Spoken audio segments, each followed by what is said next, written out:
Good evening, everybody. Thank you so much for listening. This is Hunter here, and I'm here with Scott. Scott, my friend, it is always good to hear from you. How are you, sir? Always good. I'm great. Thanks, Hunter. Just glad to be reviewing such quality movies with such a quality critiquer and reviewer. Oh, well, thank you. And it'll be very interesting to hear uh, if you think this is quality or not. So we are talking about, as I've dubbed it, instead of the emoji movie, the monkey movie. We're talking about Kong Skull Island, and That would I feel like a lot more people would have saw it if it was called Monkey Movie. right, or or what I would have called it, "I'll be a monkey's Kong." That's what I would have called it. But so look, we talked about the first Comic Con trailer for this, and we actually talked about off mic too for the latest trailer.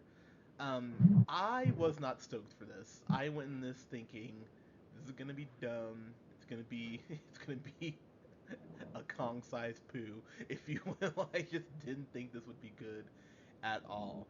What were kind of your thoughts, Scott, going into this? Yeah, same boat. Low expectations.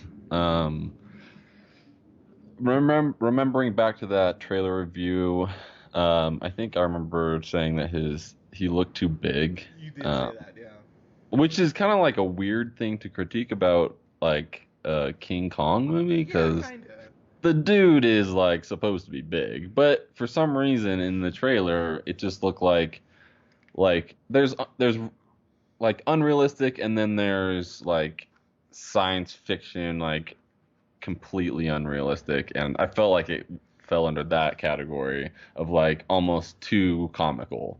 So that's what I thought it was going to be, more comical, like just so maybe even like a so bad it's good type of movie.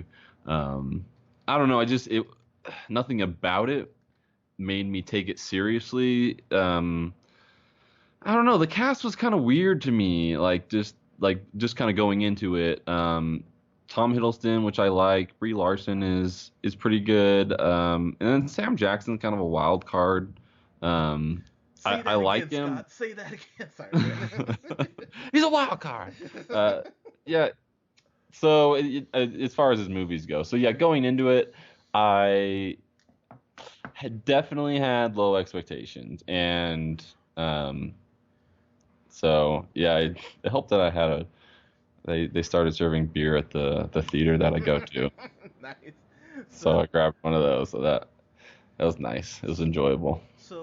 actually, what I did, I had something very similar happen.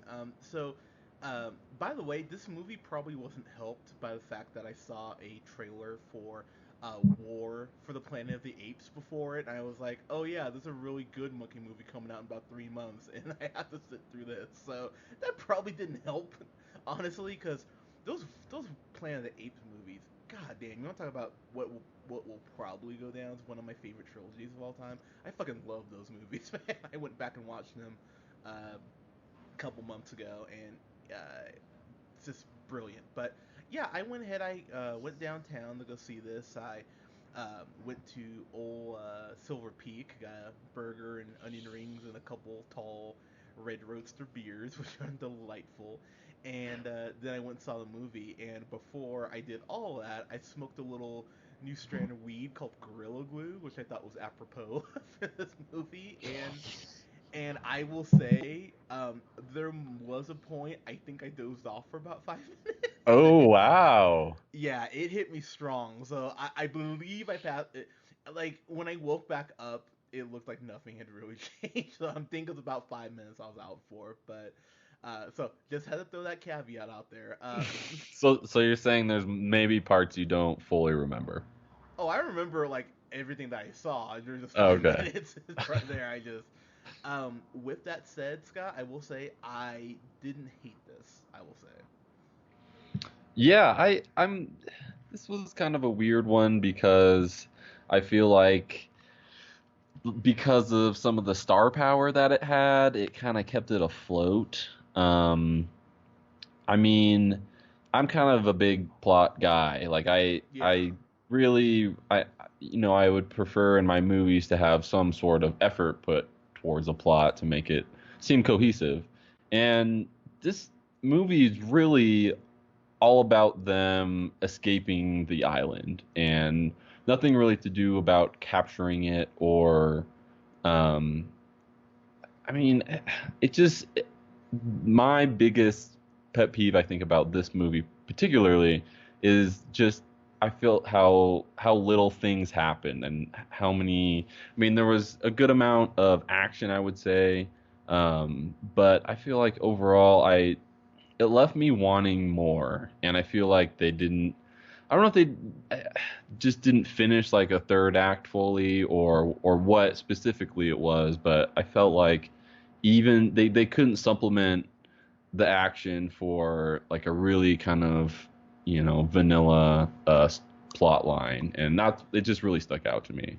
What So, about you? so those little things you would say made a Kong-sized difference, if I would you. say I wasn't monkeying around about that review. Very nice. Well done. No, you know, Scott, and like I said, maybe it's that my bar was just so low going into this that I just generally, thought it was gonna be just, just like a shit movie instead of just a bad movie, or even one of the so, bad to good movies. Uh, I have to admit, man, I enjoyed this a lot more than I thought I was going to.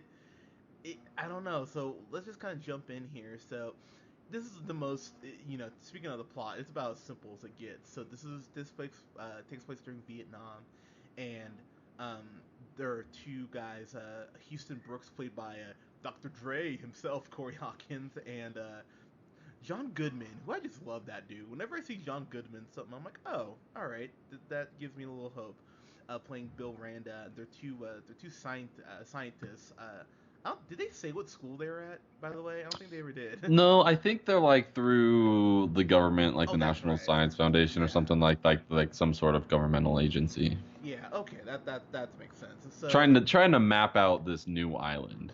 yeah, and so basically, and they run into Richard Jenkins, aka the dad from Step Brothers and 6 Feet Under. I fucking love Richard Jenkins. He's great too. But they meet up with him and pretty much beg for funding, and he goes, "All right, like literally this is the last time, like the last favor I'm ever gonna help you with." So they head off to this island with um, James Conrad, played by one of my man crushes, Tom Hiddleston, and I uh, knew I knew you'd be drooling over him oh, all absolutely. movie long. Well, between him and Brie Larson, He's jacked though. Like he's jacked in this movie. oh yeah, no, he put on some muscle. Yeah, between him and Brie Larson, I was like, oh my god, it's Loki and Miss Marvel. Oh my god, like like that. That's Let me just say they worked that though, didn't they? oh Like they oh like yeah. you knew from the beginning. It's like, oh, there's the pretty white girl. Oh, there's the cute white boy. They're definitely gonna be like totally a pair at the end of this movie. But you know what's funny though is that they didn't work it as much as I thought they would. If anything, I was actually kind of surprised by that. So, between him and then they meet up with Nick Fury. I mean Samuel Jackson playing. Okay, I'm sorry. Did you? I thought they were working the Marvel angle pretty obviously. Like, Yeah, I mean, you got to go with people that draw audiences and that have a proven track record, and I think that's more it than the Marvel connection. But yeah, it was like okay, these three main build actors and actresses are kind of Marvel related, yeah, and but it works, it it works. does. Samuel Jackson plays Preston Picard, who's a who's a he's a war vet, a decorated war vet, and he is about to head home and gets the call from, I believe it's Bill Aranda, John Goodman's character, for one more tour. It's always one more tour, and well, It it really is, is. it No, you're is right. I'm like. laughing. I'm laughing because you're right. And and so as soon as they say that, I kind of went, oh, I wonder what's gonna happen to you. I mean, it's kind of one of those, he's basically the bad guy. He's basically the bad guy from Tarzan, the Disney movie, honestly, in the way he feels about Kong. So they go on this expedition, on a 3-hour tour, if you will, to go ahead and I explore the. will. Thank you. To go ahead and explore the island, see what's down there, and of course, nothing is Nothing is all what it seems as they, discover killer birds and Spooky. yeah, and the killer. Pretty much everything there wants to kill him, as John C. Riley's Hank says later in the movie. And then they meet Kong, who I know you said he might have been too big. Um, I don't know, man. I thought his size, size matters, Scott. And I thought, and I What thought, does it? but I thought that they use his girth. I mean size. Pardon me. Uh, mind wandering.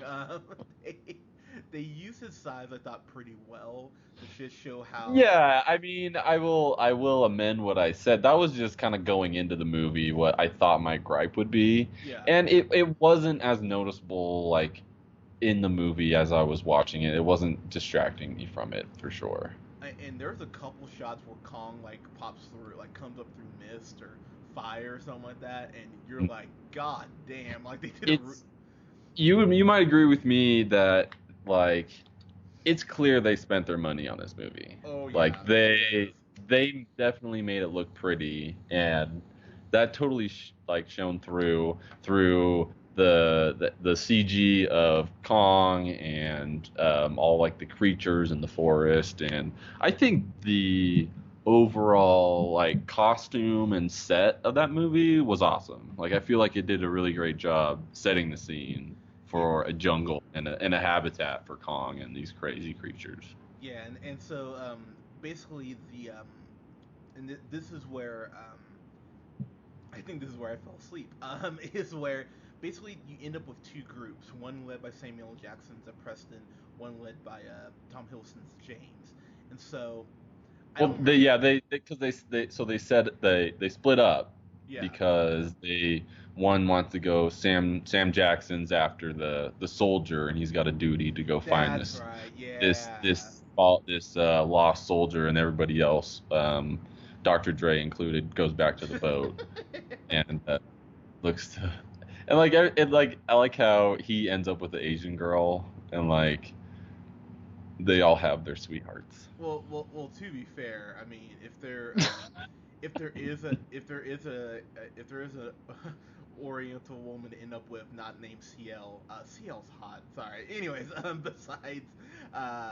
besides her, she's But pretty. she is an attractive woman. I'll give you that. Uh, I thought it was funny that her name was San. I just thought she could have more exotic name. I don't know. I was kind of disappointed. Like, oh, here's San. It's like, oh, really? That's all you got? Okay.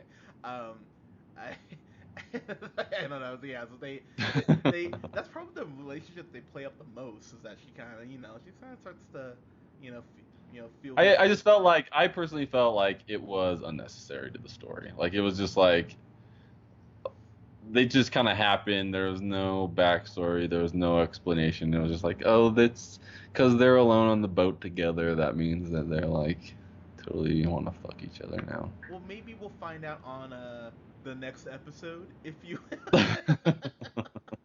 Hey, smoke weed every day. Thank you. I'm sad Colin's not here. He would have just been like, God damn it, Colin, we love you, buddy. But so here's where the movie I think it got better because you get two really cool perspectives. You get Tom Hiddleston's James, who's really just trying to get them the fuck like through all of this, and they did a good job. It's funny. I was thinking about the Mummy movies in comparison to Mhm. this, and how Brendan Fraser still kind of just happened for Brendan Fraser in those movies. You know what I mean? Like he didn't. It didn't really feel like he was doing the legwork. Right. It's just a lot of like, oh, that's convenient that happened. Oh, that's convenient. Um, Tom Hiddleston's James at least is proactive. He's like out doing shit. So I thought he was a way better version of Brendan Fraser in those Mummy movies. As far as him being lead man, I really enjoyed him quite a bit. Brie Larson, I think some people forget, she just won an Oscar, like 2 years ago, and I thought even though they didn't give her a lot to do, I thought it was actually kind of clever the way they had her as a photographer and how the movie was almost like enhancing itself just with pictures, if that makes sense. Yeah, for sure. like they did a really good job of doing that. And her character, she's so genuinely just like sweet and isn't taking James's shit, which she's small but feisty, as it were. But Brie Larson really played that off really well. um so I thought everyone was good, but you know what kept me from just legit just kind of being like, this is stupid? It's when they meet John C. Riley. And I love John C. Riley in this, and I think he's the best actor in this. To be totally honest with you, he has the uh, so I'll make this quick. He has the meatiest role.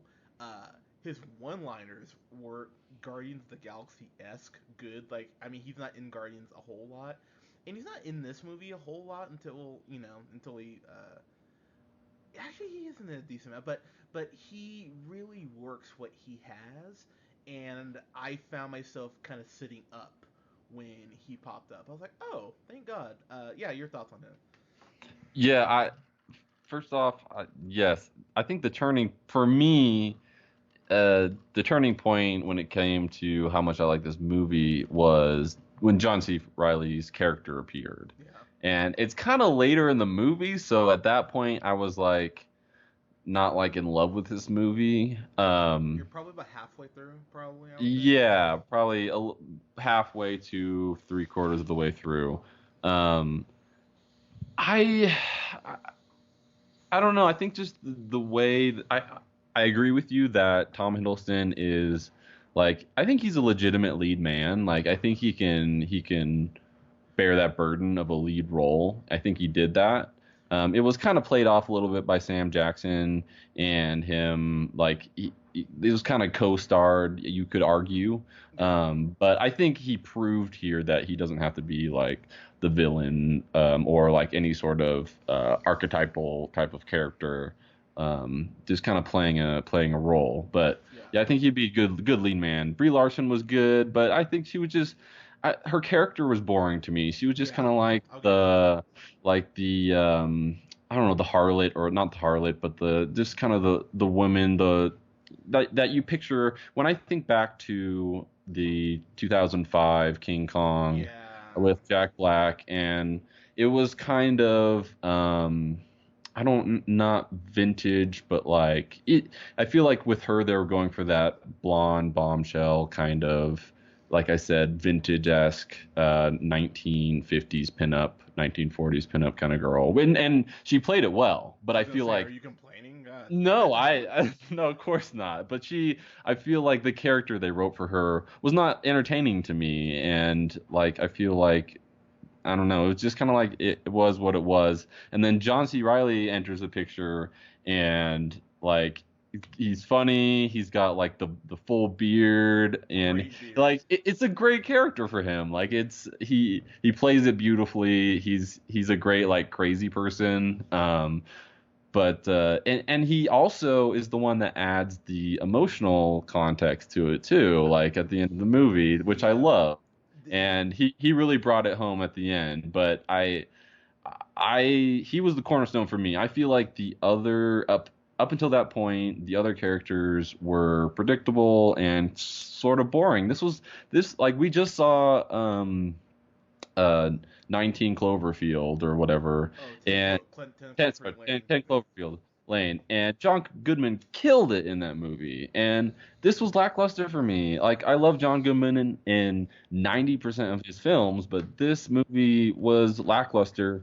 And I would say the exact same thing for Samuel L. Jackson. And I did not love him in this. I felt like he was Interesting. like just because he was like one dimensional. Maybe you can blame it on the writing, but I feel like he was just I feel like when I picture this movie and Samuel L. Jackson, he's this camera zooming in on his face, and he's got this like scowl on his face that he's like, oh, I'm gonna fuck you up, King Kong, and like I feel like that's his entire role the whole time, and it was just kind of I don't know, I didn't love it. I, I wasn't impressed. okay, Uh, don't get me wrong. I mean, I think impress is a little strong for my feelings on this, but I mean, No. I'm not saying.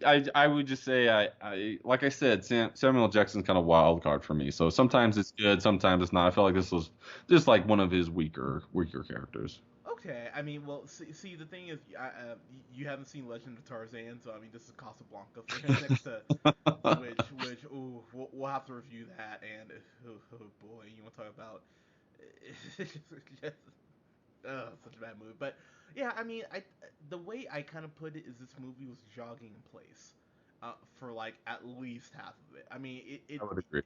like it's not great, but it's not like bad enough to even like rip apart. Like it's existing. That's kind of the best way to put it. And then John C. Riley comes in and injects some well-needed humor into this and charisma, and he's interacting with everyone in the cast, and you know, and it just, including a really cool scene between him and Sam Jackson, um, that I really enjoy. But you're right, man. I mean, it's not. This wasn't great, really. At I don't think any point. I think it's really good.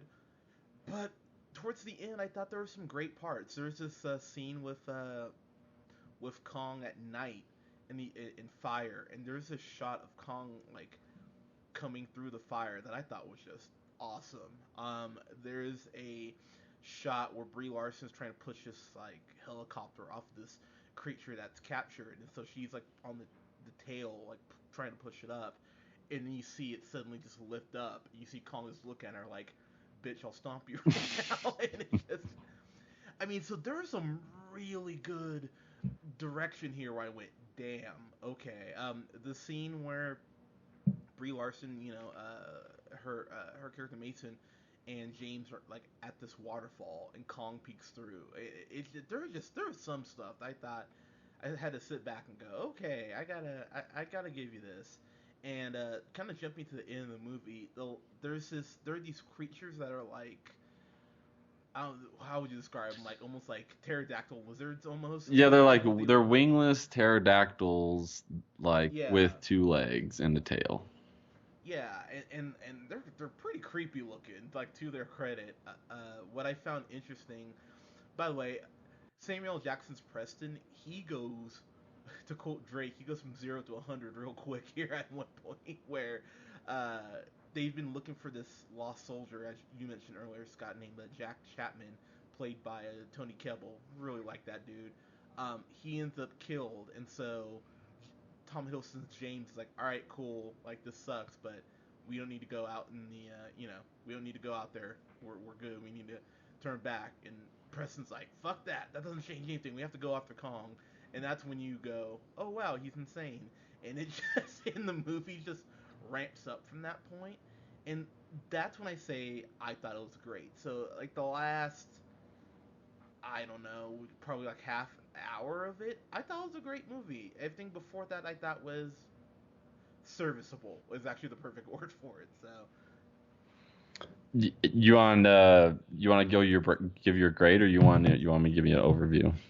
yeah, just your last, just your final thoughts before we kind of jump into grades. Yeah, I agree that the movie kind of took a turn. One thing that I liked, kind of going back, they kind of bring the explosions and the action on you quick, like as they begin the ascent into the island, which I thought was really cool and kind of jolted you into the movie.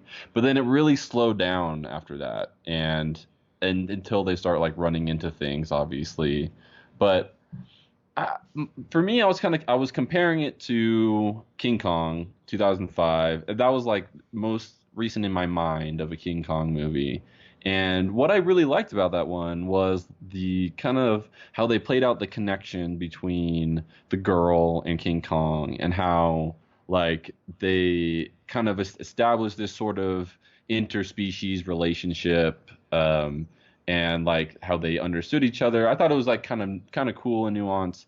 feel like this they kind of forced it a little bit to where I agree. like I'll give you that. I will well, totally give you that. like you're like that great scene where he peeks out of the mist and they're out at the waterfall or whatever, and she like kind of comes in contact with him and they have a moment, and I thought that was kind of cool, but they I felt like it was rushed and they kind of forced it in there, and that's what I really liked about that previous King Kong that they kind of didn't exploit, but yeah, I just feel like some characters that I usually love did not really come through like I wanted to.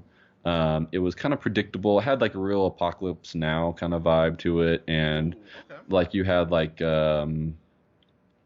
if you've seen a movie about Vietnam, you know the songs that I'm talking about, or you know Yeah. like the setting. I just feel like Vietnam is really played out at this point, and it was kind of like it was like, oh, I've kind of seen this movie before, so that wasn't like new and exciting for like personally. So that was just kind of like a few gripes that I had over it. Overall, it didn't make me angry. I wasn't like I didn't think it was a bad movie by any stretch, but I think when I try to compare it to other King Kong movies that I've seen, and it's I haven't seen a ton, but I don't know, it was not up to that, you know, level for me personally.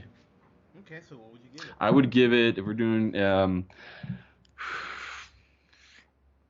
I I was debating a little bit. I think I'm gonna Oh. I'm gonna give it a C.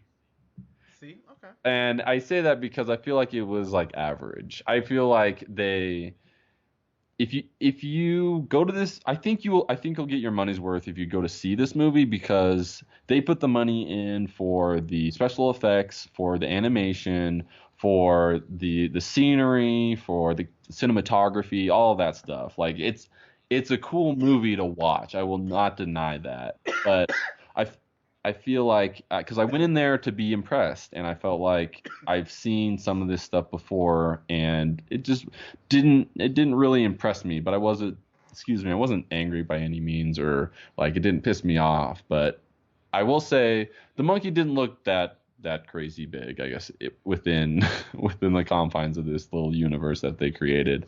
But Yeah. yeah, I was impressed by like the effects, the special effects, and the imaging and stuff like that, and cinematography. That was impressive, but I don't know. Everything else just kind of fell by the wayside for me. What do you think? Um. Okay, so I mean, I agreed with you.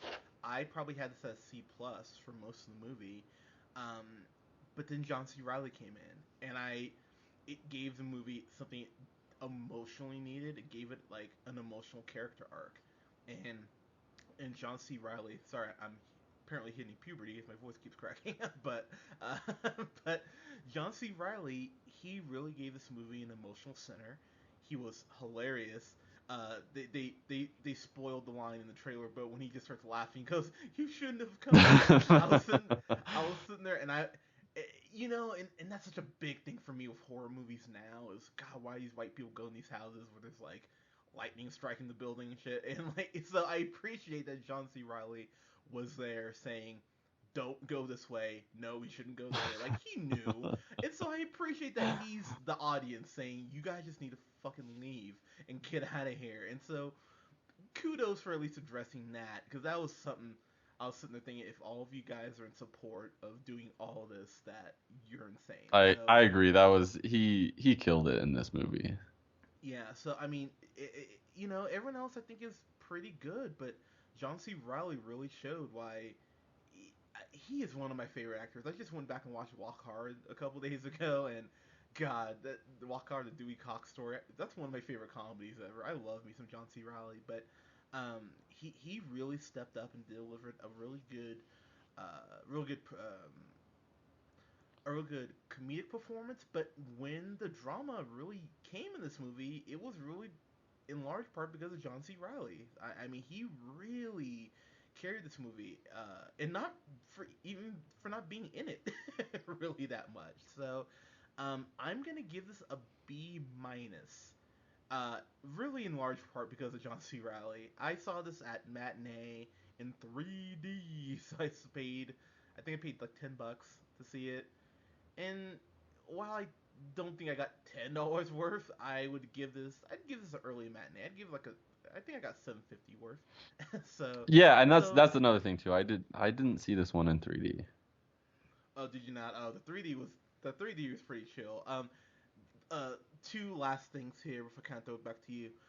I thought that last fight between Kong and the non-winged pterodactyl, I thought was pretty badass. Kong like sharpens this tree trunk down and just and just like pimp slaps the thing with it. And the pterodactyl here going like I don't think that's the sound it makes, but so Yeah, he it's like definitely he definitely wrecks some pterodactyl like brains. Like it's that the last fight scene was good. I like that for sure.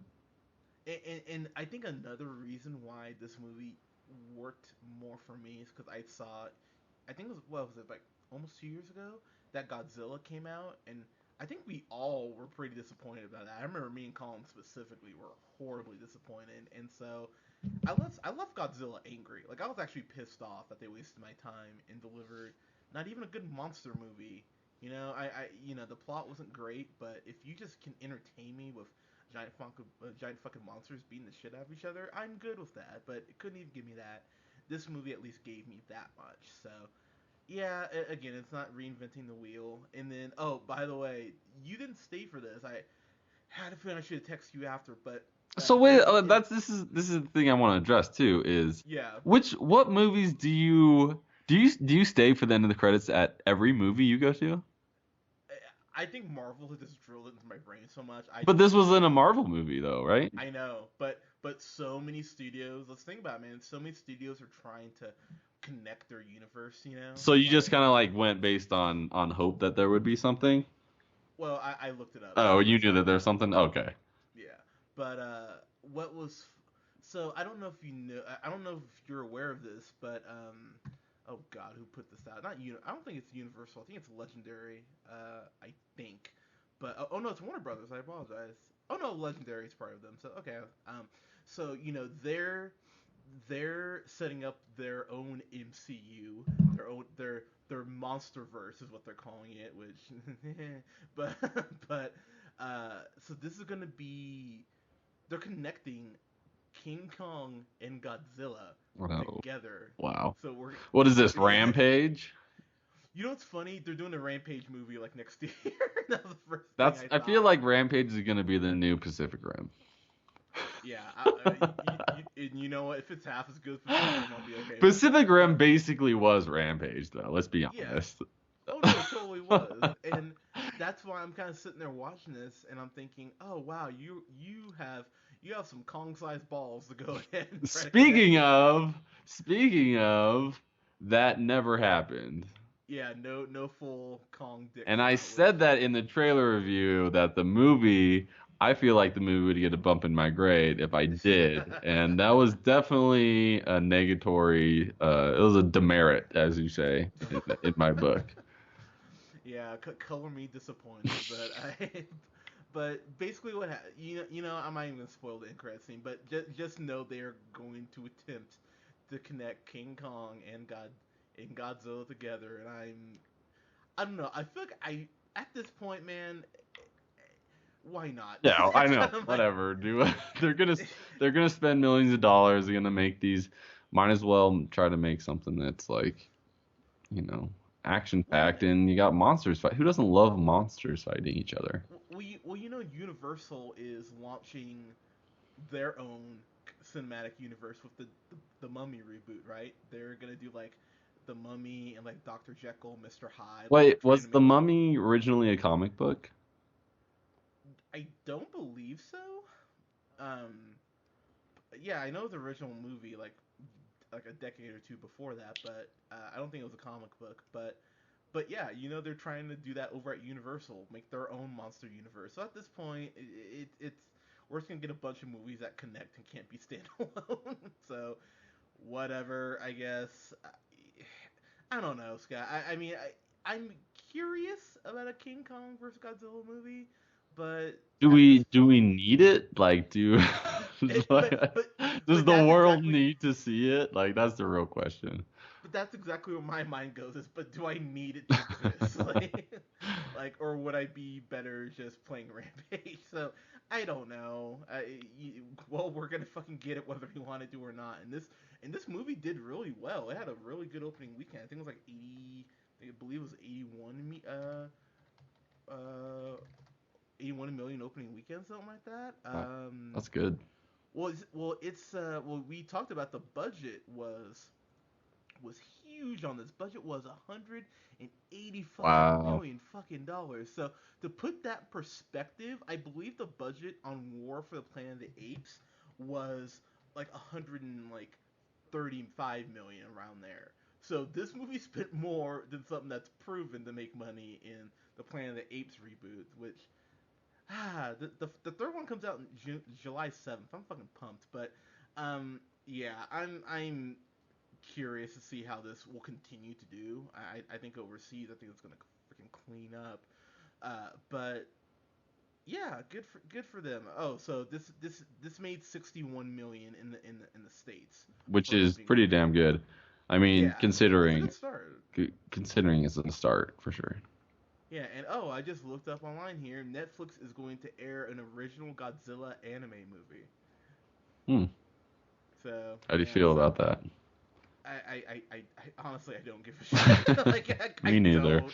I'm sorry. I know I feel like I should care more about these movies because um I did watch Night of the Living Dead and Swamp Thing crap like that as a kid, and so I'm like, okay, I should care more about these. I don't because I feel like everything is trying to do that Marvel shit. They're trying to build their own cinematic universe, and I'm like, you don't need to do that. You can have these movies, stand on their own. Well, So when I mean, I 100% agree with you, but it's like when you see a movie make like $1 billion, then you're like, yeah, I think we're gonna try to do that. That seems like a winning formula.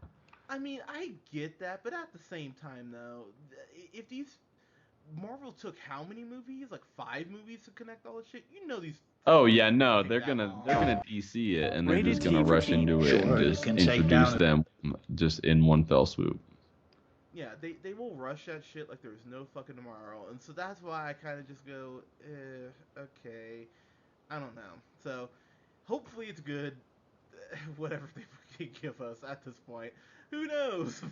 But guys, what did you think of Kong Skull Island? Let us know in the comments below. You can follow us here on SoundCloud at The Real Pineapple 775. You can like us on Facebook at The Real Pineapple. You can follow yours truly on the Twitter at JHunterRealPineapple. You can follow Mr. Scott Neerman on Twitter at, Newman the first. and you can follow our bud Colin. We miss you, Colin. We love you at The Real The O'Neill. real O'Neal. So Whenever I see that, that's how it goes in my head. sounds like a Price is Right announcement. Yeah, or like the start of a boxing match or something like that. There you go. Is boxing still around? But I don't think so. it's not just UFC. If they aren't UFC featuring tackling each boxing. other, I don't want to watch it. Seriously, right? But guys, thank you so much for listening. We will have reviews up this weekend for Beauty and the Beast, which I am actually excited for, and I'm going to list out how Fox can fix the X-Men movies. Ayo. I'm horribly excited to do this. It's been something I've been working on, so be interesting to see how many of you tell me to fuck off or actually agree with me. So, guys, thank you so much for listening. We'll talk to you soon. Peace.